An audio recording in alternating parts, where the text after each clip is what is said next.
you, Joyce, and good evening, everyone. Thank you for joining us. We're going to be talking about how to curb impulsive spending and also help your relationships when you have ADHD. And we'll talk a little bit about why people with ADHD tend to spend more money than other people. They tend to not save up as much.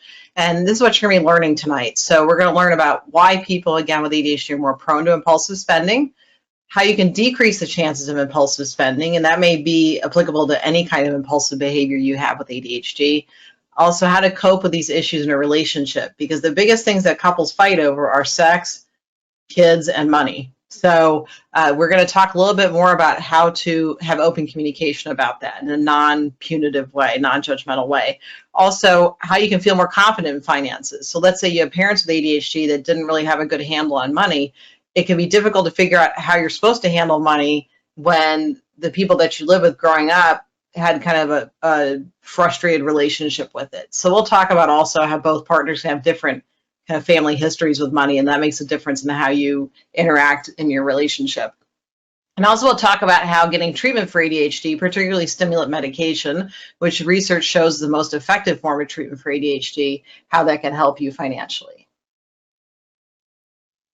So here's some of the common ADHD financial issues, and you may identify with some of these or know a loved one that has this. So a higher rate of debt than the general population, that was found with the study that Barkley did, Russell Barkley. He found that people with ADHD have a higher rate of debt, higher rate of particularly credit card debt, higher rate of bankruptcies and foreclosures, increased relationship difficulties due to money. If you have ADHD, you're more likely to get divorced, you're more likely to remarry and get divorced. So sometimes impulsive spending can play into those relationship issues. Also, disorganization of financial papers. Let's say you are in the hospital and your family needs to get access to your financial documents. They don't know where they are on the computer. They don't know where hard copies of those are stored, and it can cause a lot of stress for family members and also for the person with ADHD. Lack of investment, saving up for the future, because for most people, they want to retire at a certain age and live off the money that they've earned. But people with ADHD have difficulty seeing that far ahead. So, and also people with ADHD tend to be underemployed, which means that they are employed below what their ability is. And part of that is that if you have a job where you're not meeting job expectations and you leave that job or are fired, you start out at the same level of job. You tend to not rise up through the ranks. And it's much more difficult for people with ADHD to kind of get promoted. So you tend to have underemployment, which means that a lot of times you're making ends meet. So it can be very difficult just to save up for the future for that. And of course, with the pandemic, even more difficulty with losing jobs and trying to make ends meet. So also late fees for non-payment of bills. We'll talk about how to get all your bills set up on electronic sending. So you don't even have to think about them. You just have to make sure you have enough money in your account when they withdraw. Also, lower credit score for people with ADHD and turn down for loans. And if you need a loan to go to school, to pay for something that's an emergency, you may not be able to qualify for that, which greatly increases people with ADHD's amount of stress. And that leads to a recent study showing that if you have ADHD, you have a shortened lifespan compared to other people. Now, that doesn't mean that it's definite. It's just that the amount of stress and also related health conditions gets worse, especially if you aren't getting your financial needs met.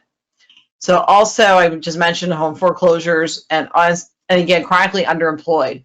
You know that you could be doing more, and for whatever reason, you're hired at a lower level. Also, people with ADHD tend to sometimes be people pleasers because of what we've run into. And I say we because I also have ADHD. You've run into having to kind of cover up who you are to kind of blend, or you've been criticized for being quote unquote different. So instead of negotiating for a salary, you just take what they offer you. So again, negotiation skills, maybe you don't realize that you can ask for more money, or you don't think that you have the worth for more money. So a lot of self-esteem issues, a lot of guilt and shame that gets wrapped up with ADHD. So why do people with ADHD have difficulties with money? So executive functions, those are in the frontal lobe of the brain mostly. And executive functions, think about them as what an executive does in an office. They take in information, they process it, they decide what's important, and they give it out to people. So those functions in your brain can be impaired with ADHD. And you may have impairment in different areas of executive function. So you may have a friend with ADHD and their ADHD looks a little different, than yours because, again, different symptoms show up like different things. So planning, thinking ahead. What do you need to take to work tomorrow? What do you need to do before you do a Zoom meeting? What do you need to do to plan for your future? And again, that leads to difficulty saving up for the future. Also, initiating tasks, getting motivated. ADHD is not a problem with motivation or a problem with attention, it's a problem with motivation. So you may be ready to do something, but your brain just doesn't have that oomph to go ahead and do it. So it's very difficult to get started on tasks, especially tasks that you're really not interested in. Like who wakes up in the morning and goes, oh, I really want to do a budget. That sounds really fun. So when you are looking at that stuff, it's really dry. It's just not exciting. And your brain's like, ugh, right? So you either are under attentioned or you're hyper focused, right? So you have issues with paying attention, or if it's something you really like, your attention's laser sharp to the point where somebody can be calling your name and you're not answering them because you're so into what you're doing. So again, it's an issue with regulation and motivation, not with attention. Learning from consequences. You do something and you get a consequence to it. You forget what the consequence was, so you do the behavior again because it was pretty fun. So like impulsive spending, if you do some impulsive spending and you get a high credit card bill and you have difficulty paying it down, well, next time you're having a bad day, you go shopping and you feel better because you get a boost of dopamine and serotonin, which are low in the ADHD brain. So shopping is a form of self-medication. So you go ahead and shop again, your credit card bill goes up, and it's really difficult for the ADHD brain to connect behavior to consequences. And also, if you have impulsive nature, again, you have a bad day, you know that shopping temporarily made you feel better. You don't think about the remorse you had later on. Also, processing information. So if you're looking at numbers, there's a really high rate of having ADHD and math learning disabilities. If you're looking at numbers, looking at numbers related to your finances, sometimes those numbers can flip on you, that you can write them backwards. You can see a number that doesn't look like the number it actually is. So a lot of issues of processing, and also just reading about financial stuff. It may be difficult for you to sit and read. An audiobook may be more helpful. What I usually recommend to people is just every day, just read like maybe 10 minutes about something about money. Doesn't matter what it's about, just get into the mode of feeling comfortable with it, and that can be really helpful. And again, if you can get that audio format, that's even better. So also, if you are an adult with ADHD, you do have significantly more executive function impairment than people without ADHD. And if you have a higher IQ, you're able to compensate somewhat, but you still have just as much executive function impairment as someone with an average IQ. So you go shopping, and now we're doing a lot of online shopping if you've been good about keeping quarantine. There's some general rules about this. So part of this is that when you are in a relationship, you have a joint checking account, that can really cause some issues because you may be spending money and not telling your partner or spouse. Also, you may be doing what I call sneaky spending, which is you're spending, but you're kind of hiding it. I call that financial infidelity because you know that you're going to get in trouble if you tell your partner, hey, I just spent like $1,000 on this TV or whatever. And so you just kind of like let it slide, right? You kind of don't say anything. You try to maybe hide the purchases, and that stuff adds up. And again, that's that guilt and shame, and also trying to avoid the communication and the possible argument that may ensue from that. So what I tell people is wait 24 hours on purchase over $100. Whatever dollar amount you feel is a high dollar amount, that could be different for everybody. $20 may be a high amount of money. $1,000 may be a high amount of money. Whatever amount of money that is, wait 24 hours. And learn a little bit more. Read up on how Amazon and other online retailers are set up to make you spend money. It's pretty fascinating how they've used what's called consumer psychology to get you to spend money. And once you learn what their tricks are, it's a lot easier to step back because you know that there's a manipulation component to it to get you to spend money. Go shopping with a friend that maybe doesn't have ADHD or isn't impulsive and says, hey, you know, do you really need that thing? Do you really think that might be a good idea? So it's a nice, gentle way to remind you to kind of stop and think. So go shopping on off hours. If you're around a bunch of people, like if you go to shopping the day after Thanksgiving and everybody's like going crazy buying stuff, you're just more likely to buy that because we have a herd kind of thing in our brain that tells us that we need to do what everybody else is doing. That's just biologically programmed. So go shopping when there aren't as many people there. It's less sensory stimulation for you too. Grocery stores are really rough for people with ADHD because instead of like 3 cereals, you have 500, and you can stay on the cereal aisle, or like what I did, I started talking to myself out loud and someone saw me. That was a little embarrassing, but you're standing in front of all these cereals, you don't know which one to pick. You'd rather just pick from 3 rather than having 500. And so go to the grocery store. First, you can order online, a lot of grocery stores, and they will just put the groceries right in your trunk. That's a little safer right now during the pandemic. And also, when you go to the grocery store, do it for a set period of time and go on off hours. There's a lot less stress and a lot less sensory input. Stop and look at your cart before you check out. I do this. If I go somewhere, and I call this in the before time when I would go out somewhere shopping, I would look through the cart and go, do I really need this thing? Is this a need or a want? Was this on my grocery list? Or is this just something I saw? So you'll see that, the reason why you have candy and other things at the checkout is they want you to make impulse buys. And again, read up some about consumer psychology. It's really fascinating how retailers have used the way the brain works to get you to spend money. So you want to look at your cart before you check out. Do I need this stuff? Was this a frivolous purchase? Is this something that I cannot live without? Like milk, you may need milk, right? Because if you don't have milk, then you can't have cereal, and then that's how much you eat in the morning.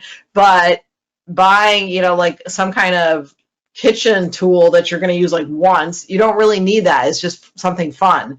So take those things out of your cart. And usually most stores have a little area where you just put your stuff, because I know it, or you can always walk it back, but I would say just take it out and just put it somewhere, or just give it to the cashier and say, hey, I don't really need this. And they're more than happy to take it from you. When you go back to put it away, you take up more time. You're also more likely to buy more stuff. So also stick only to items on your list. I use an online grocery app. It's called AnyList, and I just uncheck it and check it. So if I check something off and I need to buy that thing the next week, then I uncheck it. Meal planning on Sunday, think about what you can eat for the rest of the week and then buy according to that, and you wind up spending a lot less money. On Reddit, reddit.com, there's a group, or what's called subreddit, called Meal Prep Sunday, and they show people what meals they create. It's actually really low effort compared to what it takes you to cook every night. And when you have ADHD, you tend to just cook something really quick because you don't want to mess with it, or attention issues. And so they show you how to take a few hours out of your day on Sunday, and you can plan your meals for the entire week, and people start eating healthier. So also, again, we talked about needs and wants. We'll talk about that a little more. Turn off your one-click ordering like on Amazon. That is designed to make you spend money. Turn it off. Give yourself some time to think about what you're buying. Also beware of when you see things like big sales, sometimes what retailers will do is bump up the price of the item and then make it look like they've taken that percentage off. So be aware of that you may not actually be getting a deal. Look at Consumer Reports. They are not funded by any organization. They're just funded by donations, and they review a lot of products to show you what the best value is and what features they have, and so that can be a really helpful assistance. So any of the websites, apps I mentioned, I don't have any kind of vested interest in any of them. They're just things that have worked for me and my clients. So here, needs and wants. Needs are what you need to survive, right? So you need human contact. You may have realized during the pandemic you were like good with being on your own, and then may have gotten to the point where you're like, wow, I think I need to be around people. So having human contact, even if you don't really want to talk with people, just being around people does something to our brain psychologically. It helps us. Shelter, you need somewhere to live. Clothing, water, food. So those are the things that you need to have in your budget that you really can't bend on that much. Now, food you can. If you're buying, like really expensive steak, maybe there's something else you can do instead. And the wants are things that you can adapt to. So you can survive without them. It may not be as fun, but you'll live. So that's like internet, streaming, like Disney Plus, Netflix. Now you may say that, but at work, it's pretty good to have Netflix because then you can talk about something in common. So there's something about that too. But going to the spa, entertainment. I think a lot of people during the pandemic have found out ways to kind of have their own spa at home, and that's actually wound up saving people money. So, or going out to eat is a want. That's not a need. You can get food somewhere else, like a grocery store, rather than going out to eat, because you do pay extra for that service. So take a look at if something that you're saying is a need, if it's actually something that's a want. Now, I'm not saying to not go for any wants, because we do need to treat ourselves sometimes, but we need to do it within moderation. And I know moderation is really tricky with ADHD, right? Because we're like, oh, a little bit of this thing is fun, so then a lot more of this thing is going to be even more fun, right? And you don't think about, again, the consequence is you have to wind up paying for this one way or the other, whether that's a higher credit card bill or issues with your partner.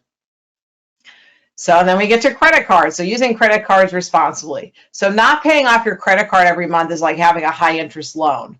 If you have a lower credit score, you may have a credit card that has a really high interest rate. You may also be able to negotiate your interest rate by calling the credit card issuer. And also, some of the credit card companies have been pretty good about that and also pretty easy to work with. Because of the pandemic, a lot of people have lost their jobs. So you can call them, and if you are in debt and you feel like you're having a hard time getting out of it, they can work out payment plans with you. You just want to make sure it's not going to hit your credit. Also, online purchases, don't use a debit card, because if you can't guarantee that someone's not going to hack in and take money out of your bank account. If you use a credit card, then you have some protection against fraudulent purchases. If you use a debit card, that money's gone and it's harder to get it back. And also, you can get a separate credit card not connected to your bank account that's just for online purchases. Also, lower your credit limit. If you feel like you're going to go over your credit limit, lower it. Say, like, I want to take my credit card limit, let's say it's at $2,000, you take it down to $500 or something. So you need to look at it as credit cards are just like using cash. And I think because it's a card, we kind of separate the idea that it's actually money coming out of our account, because it's not coming out right away. So just use them responsibly. And again, sometimes people don't use them. Now, there are some cases where you do need to use a credit card to build up your credit, but many times you may find that you actually don't need one. So budgeting. So budgeting, when I say budgeting to people with ADHD, they usually look at me like that's a really bad word and yucky. Budgeting is not supposed to be fun, right? Again, I know many people say to me, budgeting, wow, I'm really looking forward to this. So it's just a guideline for spending and saving. You need to know what money you have where in order to have financial health. And what I mean by that is that when you are spending less money than what you're bringing in, you have some money saved to the side. And that's really helpful for emergencies. And the general guideline is you want about 6 months of living expenses and savings. So even if you put in $5, $10 every paycheck into savings, that counts. So the thing is, you don't have to be a financial wizard right away. You can just do a little bit at a time. And you give every dollar a job, meaning that if you have money in the bank, what is that money going to? Is it going to savings? Is it going to living expenses? You want to try to live under your means, which means it's not how much you make, it's how much you get to take home. So you want to hold on as much money as you can, reasonable spending, but you want to be able to retain some money for, again, the future. So you don't need math skills to do a budget. There are a lot of online budgets. I'm going to tell you about one in a second that's worked for a lot of people that I've worked with. Because if you do have a math learning disability, numbers can be pretty daunting. But again, a good budget app, you don't have to do any math. It does it for you. So, and it's a dynamic budget, not static, which means that things can change from month to month. You may need to spend more on dental one month. Like, let's say you need extra x-rays, your insurance doesn't cover them, or you don't have dental insurance. And then the next month, you don't need to go to the dentist. But you need to make sure that you have enough money in that pot, so to speak, so that when you go to the dentist, you're not overdrawing the money. And what I mean by that is there's an app called You Need a Budget, so ynab.com.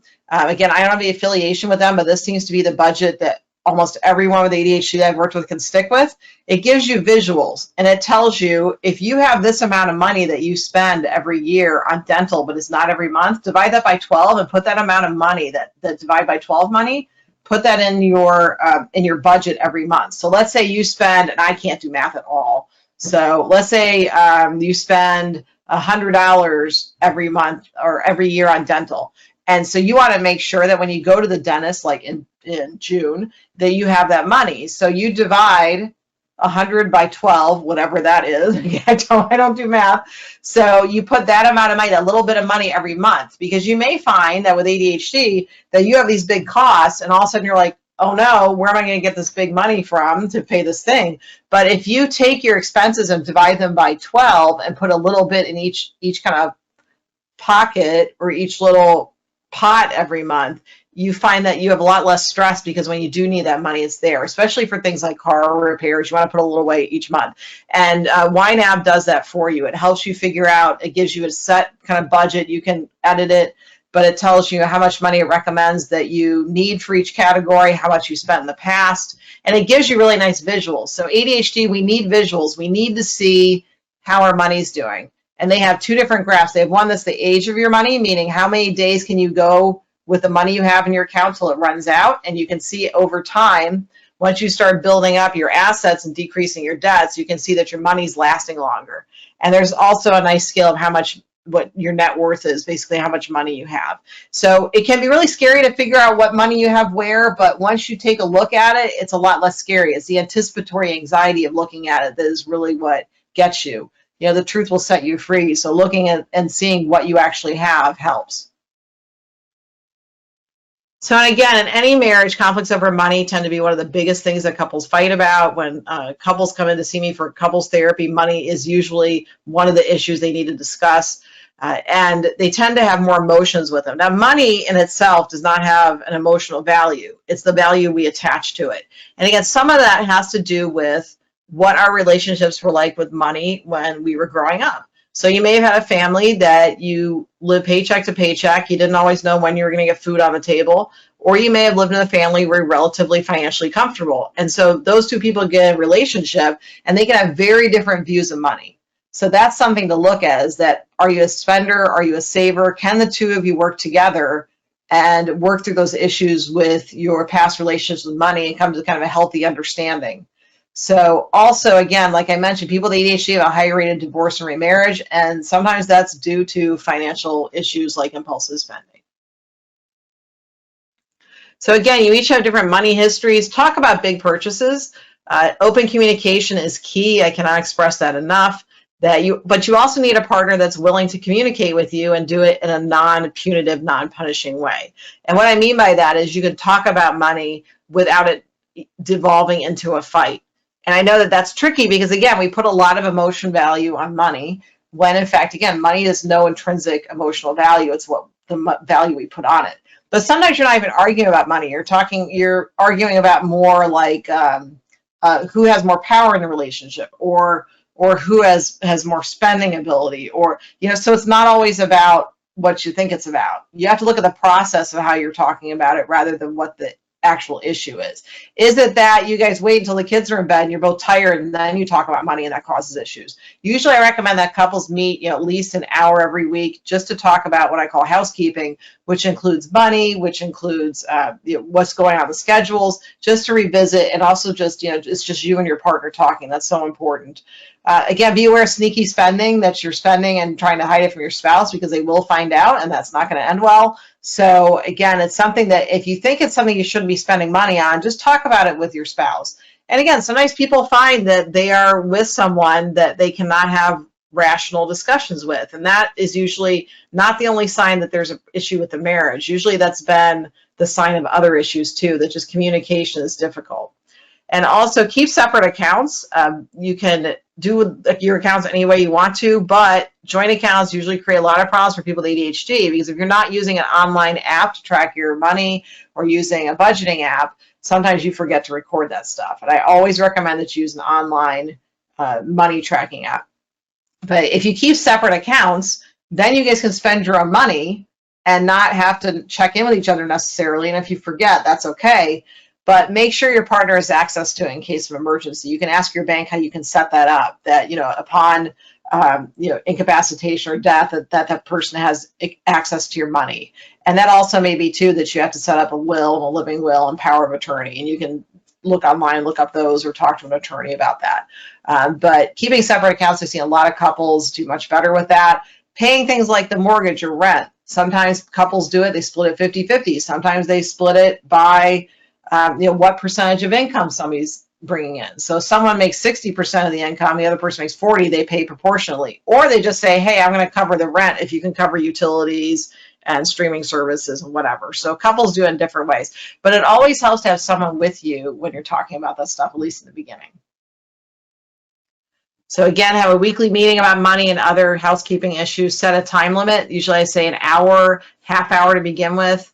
Stick to one issue. There are a couple of rules to this. You can't bring up any past issues, no name calling. If you need to step away, if you feel like your anger is rising, your frustration, you can just say, hey, I need about 10 minutes, and you go for a walk. And when you have ADHD, it also helps if your medicine is on board, if you take stimulant medicine, because you're less likely to have those little bursts of anger. So also, Whoever's more organized or has a background in finances, you might want to put that person in charge of the money, but you still have equal financial rights. So sometimes what this tips into is sometimes there's financial abuse in relationships. And what I mean by that is financial or economic abuse is that you have a couple where one person has said, well, you have ADHD, so you can't handle the money. So they take over tracking the money, but the other person is not allowed to have access to it or even ask what's in the accounts, or they are given an allowance. And that's financial abuse. So you still have a right to know what is going on with your money at all times. And again, if you're in a relationship where money is held as a reward or incentive or punishment, that's time to go to couples therapy, because again, it can tip into financial abuse sometimes pretty quickly. And again, usually there's signs of other issues with abuse in the marriage as well.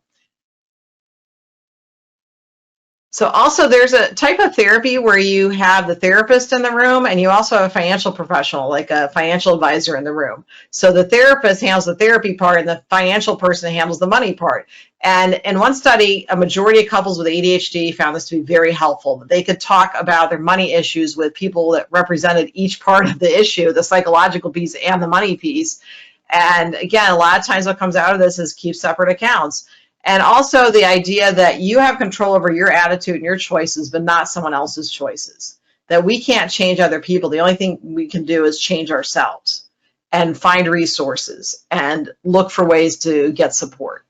But we can't change someone else or how they do things. We can request things, and that's part of open communication, but that doesn't mean that someone's going to do them. We have to understand that we only have control over us. So again, ADHD treatment is essential. Stimulant medication, again, over time, over longitudinal studies, that means 30, 40 years of studies, stimulant medication is still the most effective treatment for ADHD, even versus non-stimulant medication. So it gives you time between impulse buy and thinking about it before you do something. So you see something you really like, it gives you some split seconds to go, do I really need that thing? Is it a want? What is it going to do to my bottom line? Like, what is it going to do to my credit card debt? Do I need to do this? And sometimes just those split seconds help you make a better decision, a decision that's in your best interest. So also it helps you with a filter during money discussions. See, again, so talking about money, it's not like everybody goes, yay, I want to talk about money with my partner. But when you do talk about it, taking medication gives you a filter that you think about something before you say it, especially if your frustration level is going up. Also, it helps delay instant gratification. And what I mean by that is when you have ADHD, we want the thing now. We don't like waiting. We want everything to be fine now. We want things to be fixed now. We want to buy things now. That waiting part is really difficult. When you have medication on board, stimulant medication, you are less likely to fall prey to instant gratification. You're more likely to be able to delay those kind of purchases. Also, there's a study that found that if you have ADHD, and you are either offered $10 now or $20 if you wait an hour. If you are on Medicaid, you're more likely to take the $10 and leave. If you're Medicaid, you're more likely to wait an hour and take the $20. So you can see how this translates into money issues later in life, right? Is that if you're not treating your ADHD, you're more likely to go with the quick response, less money, than waiting it out and getting more money. And you can see where that kind of branches out into all areas of impulsivity. So also cognitive behavioral therapy. If you do have guilt and shame about ADHD or money, you can talk with someone about that. A therapist can help you work through that. And CBT has been found to be quite effective in treating ADHD. So is there hope for getting help for your financial issues? Yes. Again, spend even like 5-10 minutes a day just reading something about money online. It doesn't matter really what it is. It's just getting in that mode of understanding it. Learn about where your money is going, learn about how much you have in debt, and again, using apps like YNAB or there's Mint that can help you track it. And you want to link all your accounts up online so they automatically load into the app. So you aren't having to do, constant like manual downloading of your information. So also, if you can afford it, get an assistant. Have somebody help you with a day-to-day, just helping with filing or scanning or whatever you need to do to stay on track. Seek help from mental health professionals, financial professionals. There are financial professionals actually specialize in working with ADHD and impulsivity issues, people that like working with people that need additional help. Also, set up payments with creditors. Now, be very careful about that because there are some unscrupulous companies that will say that they'll handle your debt, but they also charge you for it. So really educate yourself about that. Also, review purchases before you buy because, again, you can't have buyer's remorse. It doesn't hit you then because you're getting that boost of dopamine, serotonin that's self-medicating you. But when you get home, when you get an argument with your partner, when you realize how much money you spent, then the guilt and shame kicks in. So also use online services as much as possible. Pay your bills online. Get automatic download of your statements. Go to e-paperwork. So instead of getting your bills at home in paper, make sure everything's electronic. And you may think, well, a lot of people are doing electronic stuff. Not everybody. So sometimes you have to just take a chunk out of your day, like an hour or so, to go through and turn all your statements into electronic. So that will save a lot of paper and also get automatic deposit, automatic withdrawal. So also what you can do with your paychecks is you can get a certain percentage automatically deposited checking and a certain percentage automatically deposited into savings. So that's a quick way that you can save up money without even really missing it. So also weekly meeting with your spouse. It's difficult to talk about these issues like money, but the more that you have open communication about it, the less scary it is. And sometimes you can come to a conclusion, or the two of you agree to disagree, and that's okay too. The most important thing is that you're willing to talk about things. And that is super important. That's what we do for each other relationship. We let each other be who they are. We let each other be genuine and authentic and talk about your stuff and do that in a safe place where you feel like you are not going to get criticized. Now, again, if you have an issue with something your spouse is doing or your spouse having an issue with something you're doing, there's ways we can say that to someone where we own that feeling and we also don't criticize the person. So we say, I'm a little concerned about, the money out of the account, and I was thinking we could work together. It's you and your partner against the issue. It's not you against your partner. So keep that in mind. So again, it's you and your partner against the issue, not you against your partner. So you say, hey, I've noticed the account's kind of draining a little more than usual. What can we do together to help with this? And when you say, what can we do together, you're much more likely to have a good discussion about it rather than, I don't want you to do this. So when you say you, people automatically get defensive, right? Because that's how we're wired. We don't like somebody pointing their finger saying you, but how can we work on this together? So again, there is hope that you can kind of come back from whatever financial situation you're in. And I know right now a lot of people are in financial straits with the pandemic. So a lot of people are in crisis, but please get your ADHD evaluated and get good treatment. If you feel like your treatment's not working up to your ability, talk to your prescriber, talk to your therapist, and see if you can get on a better track with your medicine. So those are all the slides I have. These are some resources you can look at. I co-wrote a book on ADHD and your money along with an attorney. So he gives you the legal financial part and I give you the ADHD part. So it's kind of a nice combination. Also, natural relief for ADHD, complementary strategies. These are things you can do with or without medication. That includes ways to treat your ADHD like exercise, like omega-369 has been found to be somewhat helpful. Also mindfulness meditation, cognitive behavioral therapy, getting accommodations in the workplace. So there's all sorts of other things you can do in lieu of or along with medication. And again, stimulant medication is the most effective treatment, but you could also layer other things with it. There's also a book called Distracted Couples, the impact of ADHD in adult relationships. And I wrote a chapter in there about money issues and couples with ADHD. And that whole book is really good. It covers a lot of stuff about ADHD and couples. So if you want to look up the articles that I talked about, here's a whole bunch of them. You can go to scholar.google.com and you can see, and again, the scholar.google.com, and you can type in ADHD and money or whatever the search terms are, and you'll see all the articles that come up. You can say since 2017, you get the latest articles. Now, they don't give you the whole article many times. They give you the abstract or summary, but sometimes that's really all you need. But if you have university access, you may be able to get the whole article. And the Barkley book, the number 5, the Barkley book from 2005, ADHD Handbook for Diagnosis and Treatment, is a really excellent book. So again, here's some more references, and there are more and more articles out about money and couples and ADHD. They're coming out every year. This has become a really big topic, especially right now during the pandemic where people's financial situations have changed so much. So thank you. Thank you so much, Stephanie. for providing our audience with very helpful information on curbing impulsive spending. Okay, so this question is brought to us by a retiree, and he's asking, well, what if I have quote unquote off hours? How else could I curb my shopping impulsivity? The curb impulsive spending are, if you have ADHD, get it treated. See a medication management professional, see a prescriber, see if you are able to take stimulant medication. Some people can't, but a lot of people can. That's one of the best things you can do, because executive functions, we can't just improve them by working on them. I know there's a lot of stuff that says, oh, well, if you do this thing, you can improve executive function. You really can't build executive function like a muscle, because our neurons aren't connecting as well as other people. We have low levels of different neurotransmitters or brain chemicals. So medication is one of the ways that you can help your brain chemicals go up to the level they should be at. And also, if you're being treated with medication, you're less likely to have impulsive spending, because a lot of times impulsive spending is a form of self-medication. If you buy something, you feel pretty good until it doesn't feel good anymore, right? So if you treat your ADHD, you're less likely to have those impulse purchases, which leads to less guilt and shame, and that becomes a cycle of positivity. Okay, so the next question that I have is kind of like a double question, but I think it's so compounded. I'm going to split it up for you, okay? Okay. So the first is, what role does spirituality or faith have with people's value of money?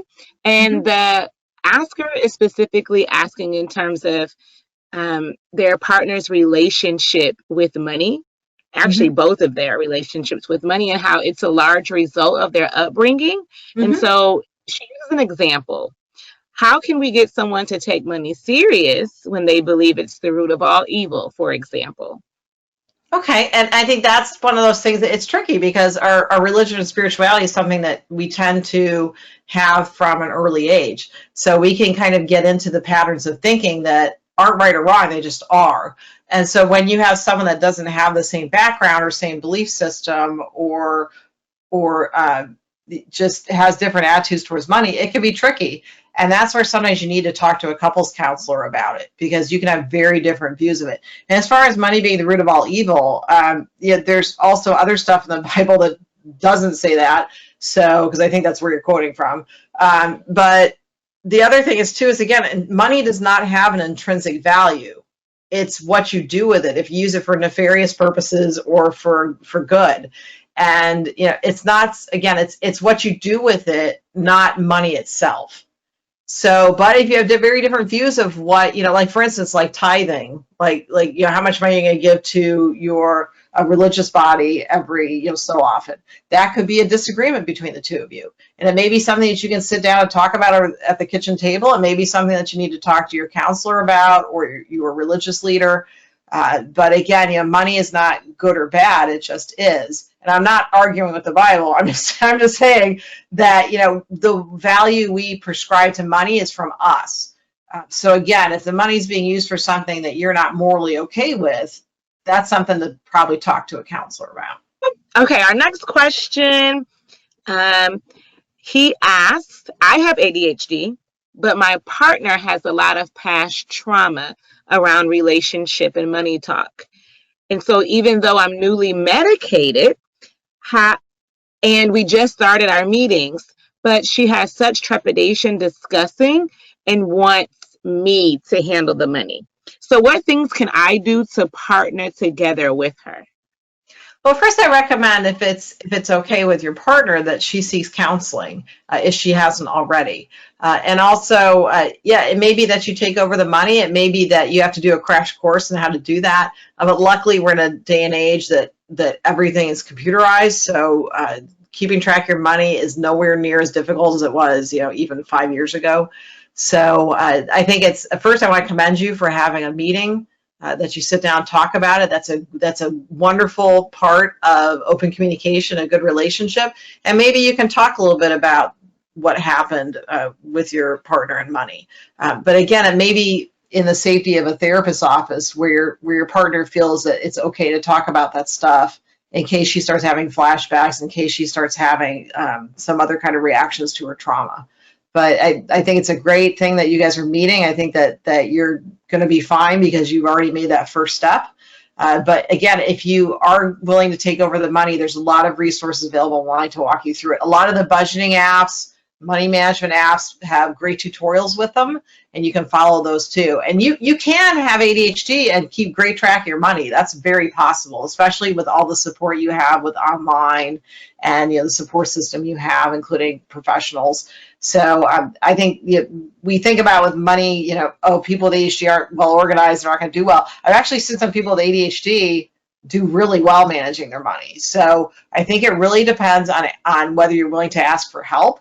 I think it depends on how much you take time just to, again, educate yourself about the ways and means of money. So I think you guys are going to be great. Looks like this question is being asked by a mom, and she says, what is the best way to build good money habits with the preteen? Is giving them cash over money on a card better or worse? So I think it depends on your parenting style, what you're comfortable with and what your finances allow. I think the most important thing is to look at saving up for something later. So if your child wants something that is a higher price item, then maybe they earn the money through doing chores. Or I know growing up, chores were we were just expected to do and we didn't get paid for them. So I mean, it could be babysitting money or whatever they do to save up money.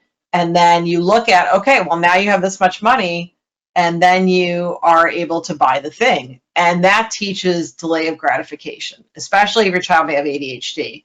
Also, playing a board game like Monopoly, where you have money exchange for properties, that actually helps quite a bit in teaching about money and assets, and that money again isn't a emotion filled thing. It just is. It's something that we use to exchange for something else. So any kind of money game will help. And again, I think looking at also, showing a kid how to open up a bank account online and showing them how the money gets deposited and showing how it earns interest. And again, saving up that money really puts it in perspective how hard you have to work to earn a thing. And I think that's something that's really valuable for anybody of any age to learn. Thank you all for joining us this evening. This concludes today's webcast.